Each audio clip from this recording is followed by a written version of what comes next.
Alright, it is January the 4th. It's nighttime now after night chores are done.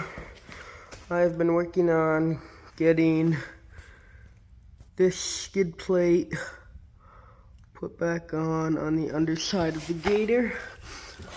You can see it's just kind of hanging loose there. Been working on that.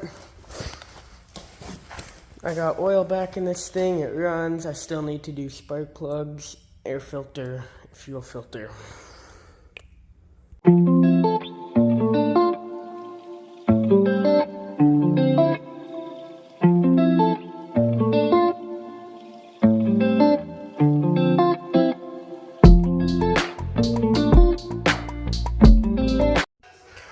Alright, we got that skid plate back on the Gator.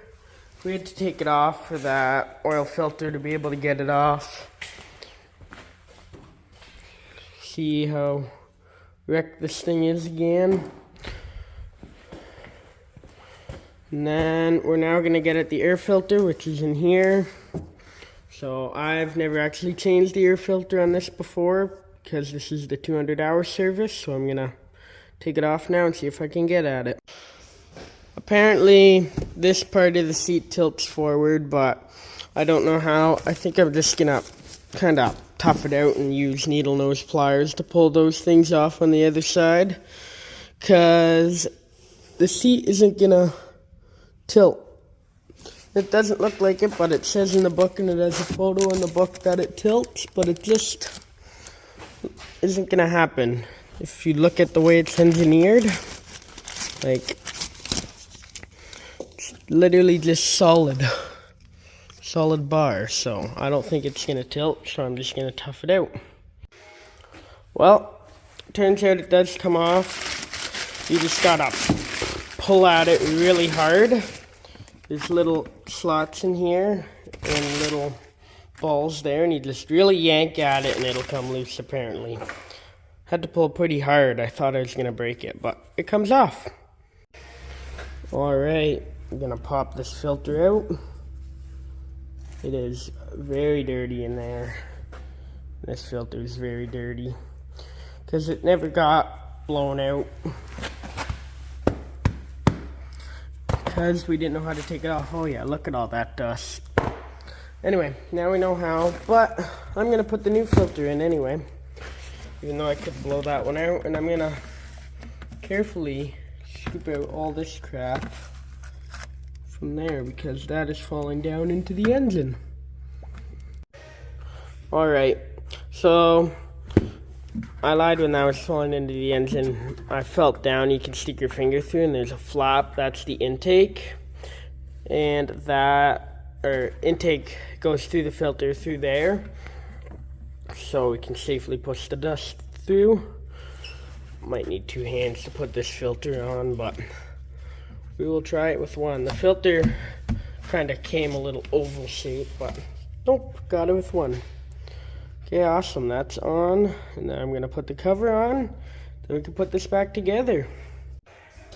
Alright, the next thing we're going to do is spark plugs. So I'm going to have to take off this tray thing here, because that thing there, that is a spark plug. And it's really narrow, so it's hard to get in there with the tool, so it's designed that you take that off. And the other one is, you might not be able to see it, even I'm having a little bit of a hard time seeing it, but it's down on that side because this is a V2 engine. If you can just, you can just see it there past the exhaust manifold. That I'm able to get at without removing anything. So in order to take this off, you have to take the seat off. But I found out if you loosen these, there's 4 of them, the whole seat part can slide up and come off. So this will be out of the way, so that can come off. And also you got to take this cushion off to get at that. Really is just a process to change stuff on here, but hey, I mean, if you only got to do this every 200 hours, that's not too bad, I guess.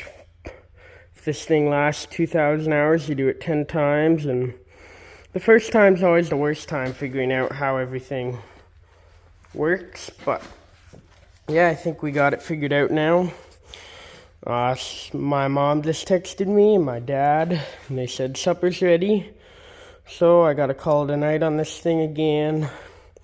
All I gotta do tomorrow then is the 2 spark plugs and the fuel filter, and this thing can be out of the shop and we can use it again. I do still have to grease it too, but hopefully that shouldn't take too long. Alright, we are in our heifer barn now. Kind of blinding all the cows with my flash on my camera, but it's 8:30. We're doing our night check. This is our close-up pen. We just checked that no cows are calving. None of them should be calving because we also have a close-up pen in the barn currently. That we have a cow in there who's coming up due. So I just bedded down this heifer barn today. I chopped 3 bales of straw.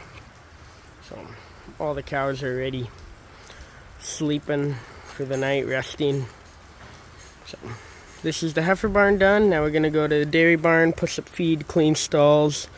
Then we're gonna check up on the other close-up cow who is doing, I believe, 3 days. Alright, we're in the main dairy barn now. I just finished pushing up what's left of the feed on this side. There's not a lot of feed left, but there's enough. They don't actually eat a lot of TMR over the night. And then this is the next cow that's gonna calve. She's gonna have a baby for the first time. Her name is Dodger.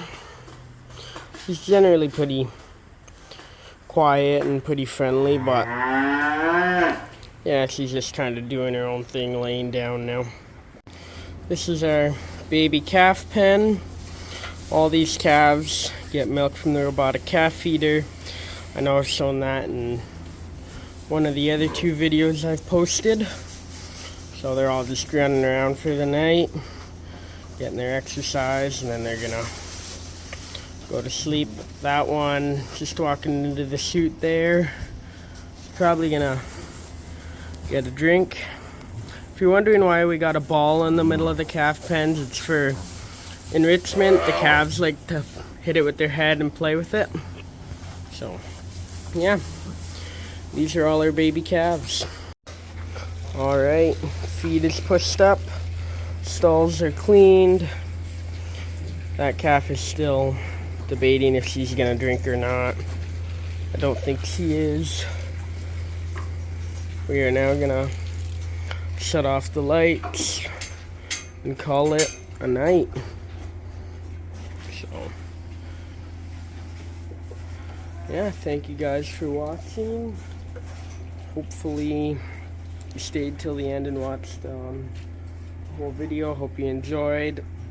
I'm debating if I do. So I got a drone. I filmed a bunch of drone footage over the past year. I'm debating if I combine all that and upload a YouTube video just on the drone footage I've got.